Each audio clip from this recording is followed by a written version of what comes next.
Dites donc, vous, est-ce que vous avez un mentor? Bah oui, j'imagine que vous avez un mentor. Qui n'a pas un mentor de nos jours? Mais est-ce que votre mentor est un bon mentor? Et d'ailleurs, est-ce une si bonne idée d'avoir un mentor? On en parle. Est-ce que tu veux bien commencer, Xavier, par nous dire pourquoi ce sujet t'intéresse? Pourquoi est-ce que tu voulais qu'on fasse un épisode là-dessus? Qu'est-ce qui te plaît dans cette idée de mentor? Moi, ce qui me plaît, c'est que, déjà, j'avais une liste de mentors ou de personnes qui m'inspirent. Pourquoi j'avais cette liste? C'est parce qu'on me demandait régulièrement: «Quels sont tes bouquins?» Et cetera. Donc j'ai commencé par, lister mes livres de finance ou d'économie, favoris. Donc par thème, Mhm, trading, économie, finance comportementale, blablabla. Et puis après, pour moi-même, donc, tu vois, j'ai mon bête fichier Word et puis après j'ai rajouté aussi des choses comme, mes piliers, tu vois, quelques règles de finance, hein. On reste dans le monde de la finance et de l'économie, quelques règles auxquelles je crois, vraiment des choses qui sont fondamentales pour moi, pour pas avoir 30 trucs à dire, mais tu vois, si on m'en demande 7, eh ben, j'ai ma liste des 7 mhm, du type on peut pas prédire le futur, et des trucs très basiques, hein, mhm, très très basiques. Et à un moment, j'ai listé les personnes qui m'inspiraient. Alors le terme mentor, est-ce que c'est le bon terme? Peut-être que toi et moi, on a pas la bonne, la même définition. Mais moi, j'avais envie de partager ça avec, tous ceux qui nous vous tous qui nous écoutez, parce que c'est des gens qui m'ont inspiré et c'est des gens qui on le verra, hein, je suis resté vraiment dans le domaine économie, finance et cetera. Il y a des gens mhm. d'autres domaines, notamment quand j'étais plus jeune, qui m'ont inspiré.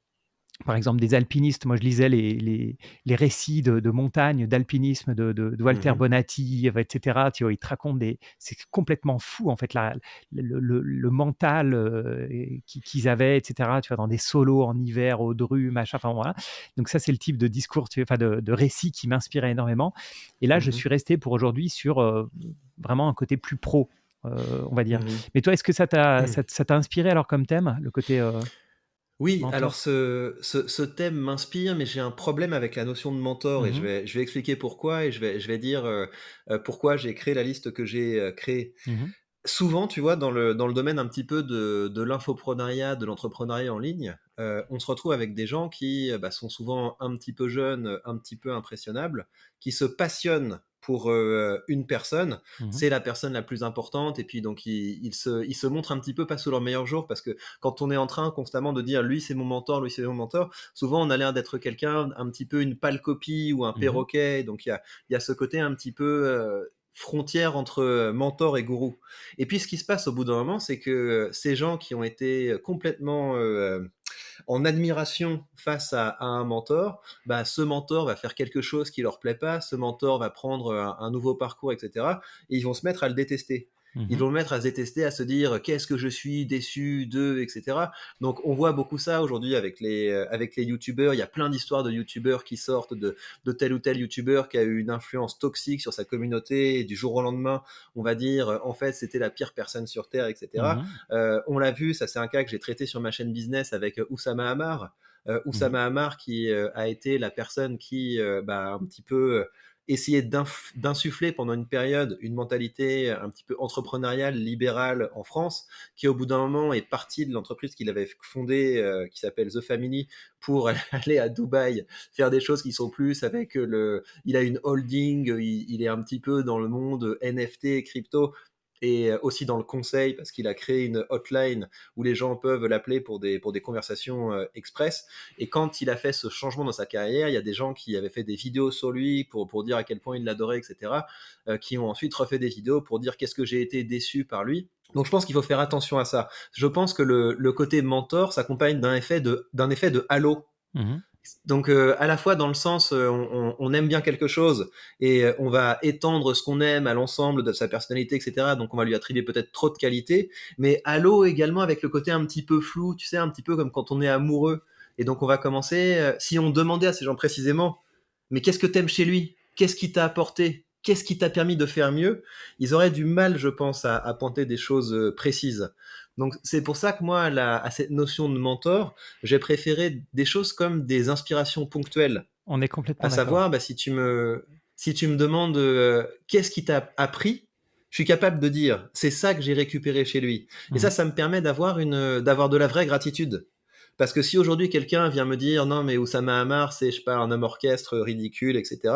Je vais dire ok moi il m'a apporté ça. Il m'a Mhm. apporté par exemple au moment où j'ai fait ma transition du monde universitaire vers le monde entrepreneurial, il m'a donné une dose de motivation. Juste ça. Je ne l'ai pas pris pour une source d'autorité, je l'ai pas pris pour un modèle etc. Mais il m'a apporté juste ça. Donc tout ça pour dire dans la liste que je vais vous donner, vous attendez pas à ce que je vous parle de Chateaubriand, de Platon, de Socrate, etc. Parce que ce serait mentir. C'est des gens, je les ai lus, je les ai parcourus, j'ai aimé, mais je pourrais pas dire depuis que j'ai lu Chateaubriand, j'ai changé ça dans ma vie de façon très concrète. Mhm. Donc moi, les gens que je mets dans ma liste, c'est des personnes, je peux dire, ils m'ont appris ça, et ça, je serais capable de l'enseigner à d'autres. J'ai tellement compris ce qu'ils m'ont enseigné que je serais capable de le transmettre à d'autres. Donc c'est vraiment sur des choses très ponctuelles. Donc vous attendez pas à des choses grandiloquentes, on va être sur des choses vraiment concrètes que j'utilise encore aujourd'hui. Est-ce que tu veux attaquer pour nous parler un petit peu justement de ces sources d'inspiration? Parce que moi, je suis d'accord avec toi, hein. Le côté mentor, et c'est pour ça que moi, on a intitulé cet épisode mentor, mais en fait, les mentors, c'est aussi beaucoup dans la vraie vie.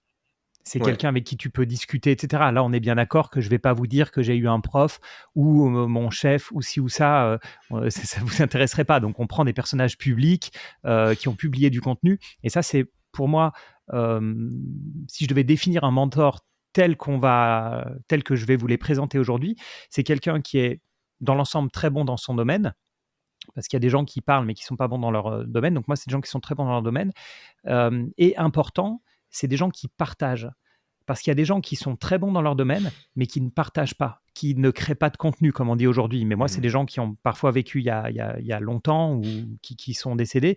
Donc, c'est des personnes qui ont partagé. Par exemple, au niveau des investisseurs, le meilleur investisseur du monde, c'est probablement Jim Simons du fonds. Enfin, maintenant, c'est plus lui qui le gère, mais de Renaissance Technologies et son fonds Médaillon, qui a explosé en termes de performance tous les fonds du monde et de très loin, sauf qu'on ne sait pas ce qu'il fait. Il communique pas, il y a très peu d'interviews de lui, il a jamais écrit de livre, etc. Donc pour moi, ça peut pas être un mentor. Et donc il faut être très bon, il faut partager. Et l'autre point, je trouve qu'il faut un feeling. Et par exemple, dans le domaine de la finance, dans lequel je vais rester plutôt moi aujourd'hui, ou du business, il y a des super gérants de hedge funds, comme des Ray Dalio, en plus qui partagent beaucoup, hein, qui écrivent des bouquins, qui font des conférences, Ray Dalio, Bill Ackman, etc. Mais ces gens-là, j'ai pas le feeling. Tu vois, j'ai pas le feeling. Là, je commence par ceux qui ne sont pas mes mentors, mais qui aident aussi à définir à l'inverse ceux qui le sont. Donc voilà, je sais pas pourquoi, j'ai pas de feeling avec eux, j'écoute, c'est intéressant, mais voilà. Et le dernier point pour moi, dans le côté mentor, on le disait, c'est quelqu'un qui inspire, qui te pousse vers l'avant. Et par exemple, quelqu'un que je lis avec plaisir, ça va être Nassim Taleb. Tu as sûrement entendu parler, hein, le Black Swan, enfin le hasard sauvage, Antifragile, etc.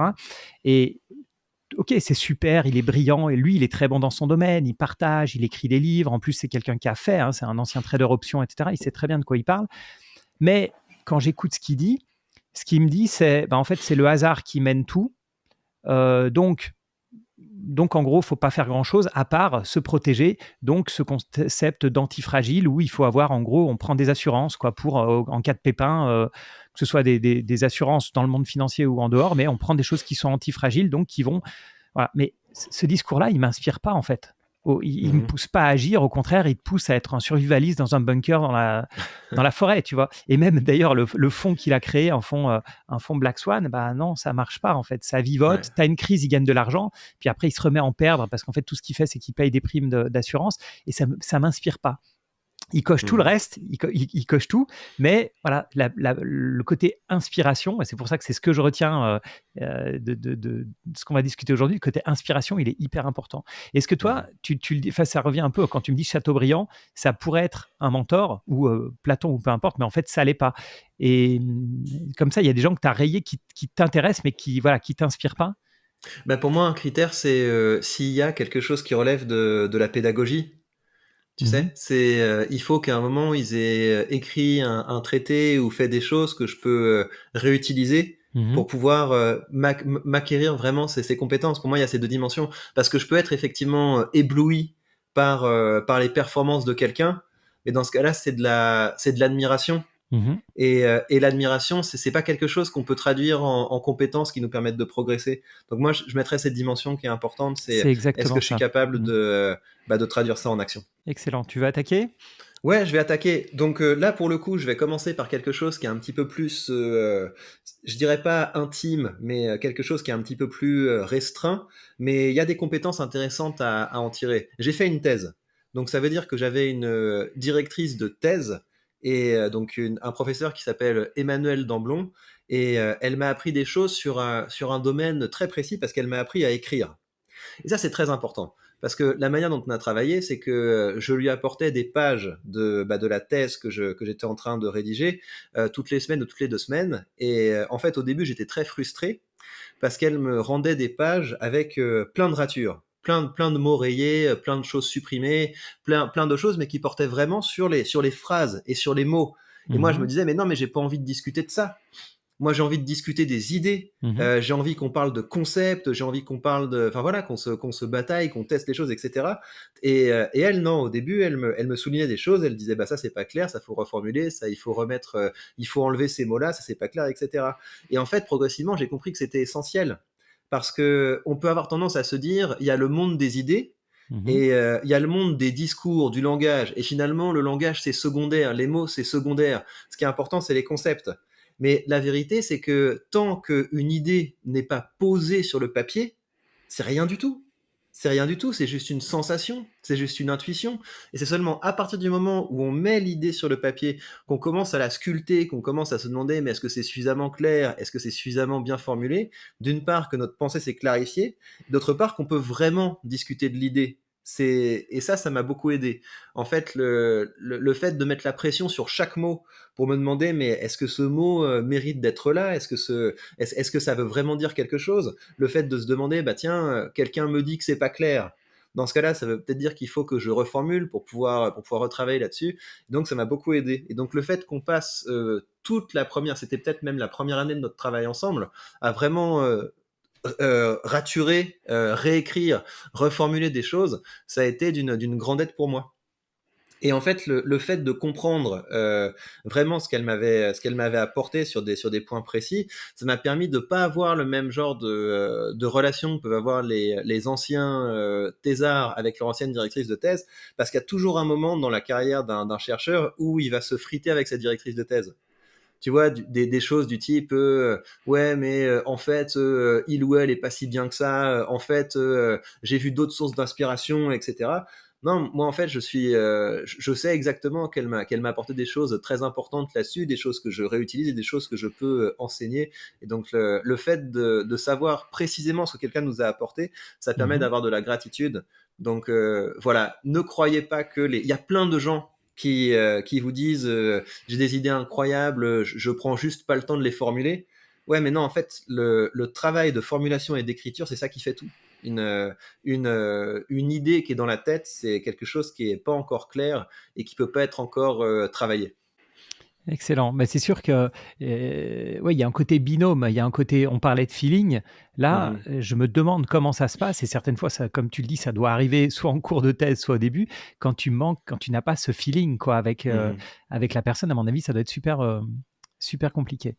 Mhm. C'est drôle parce que moi, ça les 1ers mentors, on va dire, que j'ai eus, ça c'est aussi pendant mes études, Mhm. puisque moi j'ai fait des études de sciences économiques et je me suis pas lancé à l'université, à la fac par passion de la science économique. J'avais, comme beaucoup de gens, une image un peu faussée de la fac ou en tout cas, clairement, biaisée. C'est-à-dire qu'en gros, pour moi, il fallait faire une école de commerce ou une école d'ingénieur, mais bon, peu importe. Et je me suis lancé là, je vous l'avais déjà raconté, mais pour faire ensuite l'école militaire de Saint-Cyr. Et je suis tombé amoureux de l'économie. C'est clair, c'est Mhm. un truc de fou. Hein. C'est que j'ai commencé à faire de la macroéconomie, j'ai commencé à lire les grands penseurs économiques qui partent de très loin, les physiocrates, etc. Donc, on étudie tout ça. Et en fait, ce qui paraît dingue, c'est qu'on appelle science économique, mais bien sûr, c'est absolument pas une science. Et ce qui est fou, c'est que tu étudies une matière dans lesquelles il y a des gens qui ne sont pas d'accord entre eux. C'est pas 2 plus Mhm. 2 égale 4 ou c'est pas tu étudies des grands auteurs, de littérature. Ils ne sont pas l'un contre l'autre. Or là, on étudie Marx, on étudie Keynes, on étudie Hayek, etc. Donc des grands courants de pensée. Et comme souvent, j'ai envie de dire, à l'université, les professeurs ont tendance à être plutôt à gauche. En tout cas, dans mon université, c'était clairement le cas. Alors gauche, c'est pas le bon terme, hein. On va dire qu'ils ont tendance à être anti-libéral, on va dire. Donc à pencher du côté de Keynes, mais même parfois du côté de Marx. Et c'est vrai que moi, j'étais sur les bancs de la fac, je me passionnais pour ça et on étudie tout. Et ça m'est arrivé plusieurs fois de bondir, d'aller discuter avec le prof ou la prof, en l'occurrence, en fin de cours. Je suis pas d'accord, pourquoi ci, pourquoi ça, etc. Et en fait, il y a certains économistes, notamment les économistes libéraux, qui m'ont aidé à me forger des convictions, en fait. Donc, c'était intéressant, en fait, parce que donc ça commence au début du XXe siècle, ou même avant ça, bien avant ça, Adam Smith, Ricardo, Jean-Baptiste Say, pour dire les plus connus. Et puis après, au cours du XXe siècle, des économistes, mais presque plus des penseurs comme Hayek, et puis à la fin, Milton Friedman, pour moi, sont devenus des mentors, dans le sens où, tu vois, je les brandissais fièrement dans mes copies, dans tout ça, alors que je sentais clairement qu'en face, c'était pas bien. Enfin, voilà, eux, ils étaient, on débattait, si tu veux, sauf qu'on n'avait pas le même niveau. Autant, voilà, moi en première, deuxième année, j'avais pas le niveau face à des professeurs d'économie, et on n'était pas d'accord sur le fond. Et en fait, ça m'a, notamment les deux derniers, Hayek et Friedman. Hayek, par exemple, en le lisant, Friedrich Hayek de l'école autrichienne, donc leur théorie tourne autour du fait que le prix, c'est quelque chose de capital, parce que le prix, en fait, il rassemble toute l'information. Toute l'information de l'offre, de la demande, etc. Donc, il ne faut pas toucher au prix, il ne faut pas que le gouvernement mette son nez là-dedans, c'est pas bon. Donc ça m'a forgé des convictions, en fait. Et je dis convictions, mais c'est des convictions que je peux défendre. En fait, ça m'a donné des outils. Déjà, en lisant tous les différents penseurs, de moi-même, je me suis dit, je ne suis pas d'accord avec ça, moyennement d'accord avec ça, mais là, je suis tout à fait d'accord avec ce qu'il dit. Et c'est génial quand tu as une vingtaine d'années et que tu te mets à découvrir, en fait, qui tu es et comment ton cerveau... Tu vois, en lisant les mêmes textes, les mêmes idées, on va pas tomber sur les mêmes... c'est vraiment nos valeurs, en fait, qui ressortent. Et moi, j'ai découvert que j'avais des vraies valeurs libérales autant du côté économique que du côté social, d'ailleurs, ce qui est assez rare en politique et ce qui me pose pas mal de problèmes. Et après, Milton Friedman, par exemple, qui est lui plutôt des années 60-70. Et Friedman, ce qui est drôle, c'est que moi, je faisais mes études dans les années 90, fin des années 90. Donc déjà, les deux étaient vivants. Hayek était mort, mais Friedman était vivant. Donc il y avait des vidéos de lui, etc., même si on en trouvait moins qu'aujourd'hui. Et c'est vrai que lui, c'était le côté monétaire déjà, où il expliquait que l'inflation, c'est un phénomène monétaire, blablabla. Et ça m'a suivi pendant des années. Quand j'étais trader, maintenant, quand je fais des vidéos sur les banques centrales, etc., je suis persuadé que les banques centrales font n'importe quoi. Et ce qui est drôle, c'est qu'il y a une énorme traversée du désert de Milton Friedman. Il a fait aussi des bêtises dans sa vie, hein. Et donc, comme tu dis, on peut ne pas être d'accord avec tout. Moi, je suis revenu aussi sur le côté libéral que tous ces grands penseurs m'ont appris. La crise de 2008, ce que j'ai vu en trading, etc., ça m'a fait m'apercevoir que l'ultralibéralisme, il y avait des failles aussi qu'il fallait corriger. Mais voilà, pour cette première partie, un côté très, très... Voilà, le côté économistes libéraux. Et après, toujours dans les économistes, mais que j'ai découvert beaucoup plus tard, parce qu'à l'époque, ils n'étaient pas du tout à la mode, c'est tous les économistes de la finance comportementale, Daniel Kahneman, Robert Shiller, Richard Thaler, etc. Et cette finance comportementale, ça m'a aussi beaucoup inspiré pour plein de choses. Et c'est des gens dont je m'inspire énormément pour faire mes vidéos.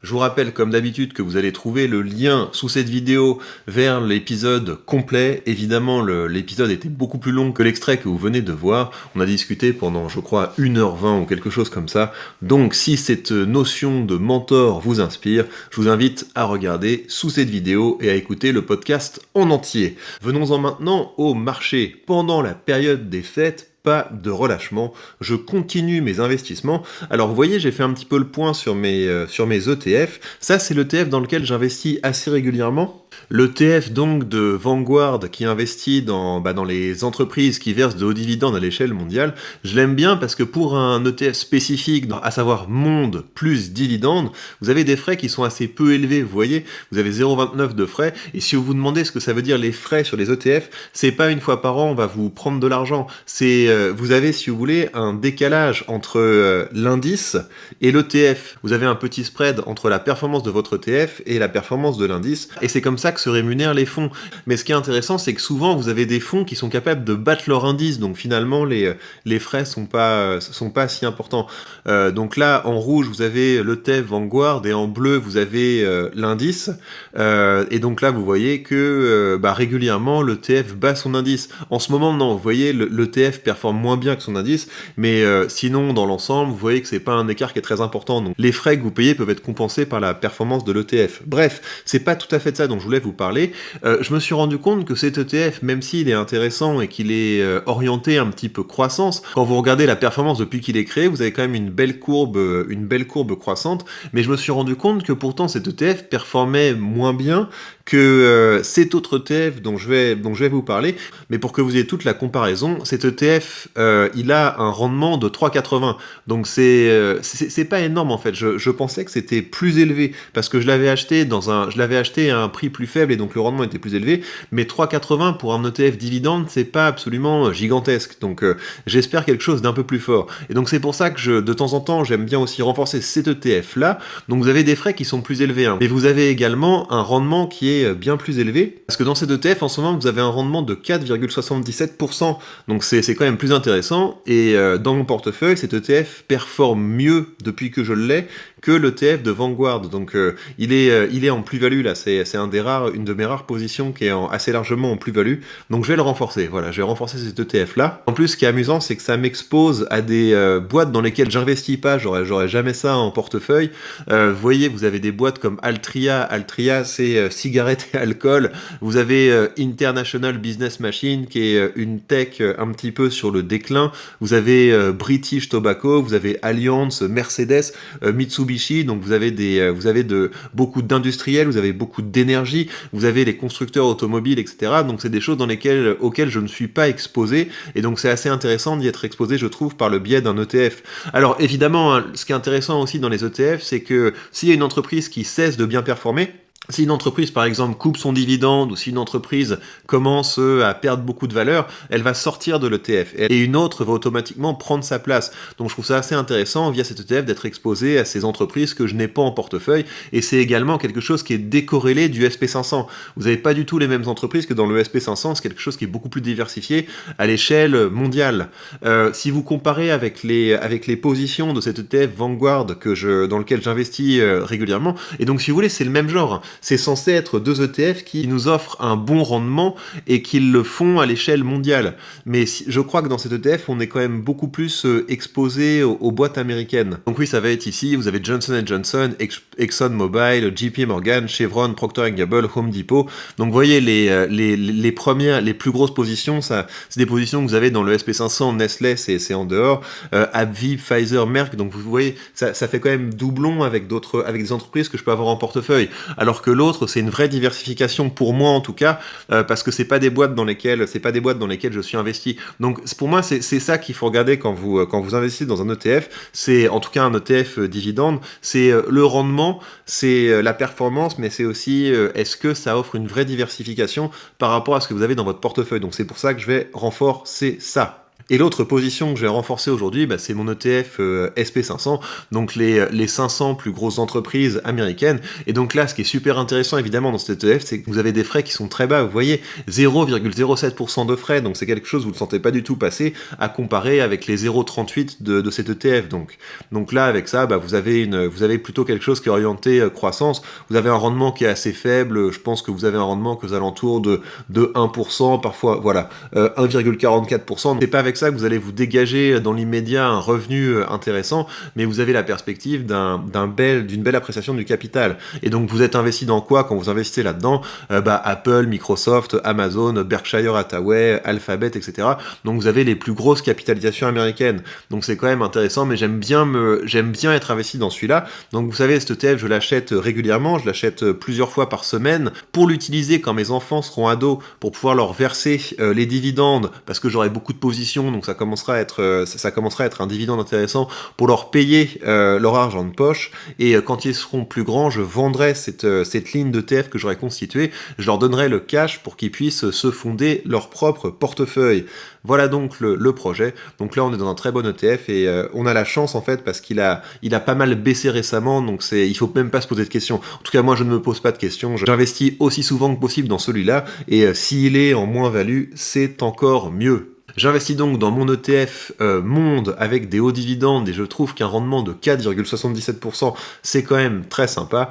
Et j'enchaîne sur mon ETF SP500. Et donc ça, vraiment, je le fais pour moi, mais je le fais aussi pour mes enfants, pour qu'ils puissent avoir un très beau capital pour se lancer dans la vie. Et je vous rappelle évidemment que si vous voulez commencer à investir, vous avez sous cette vidéo le lien vers le courtier que j'utilise. Et en suivant ce lien, vous bénéficiez d'une action gratuite dès que vous créditez votre compte. Prenez bien soin de vous, profitez de cette belle période et je vous dis à très vite pour de prochaines news.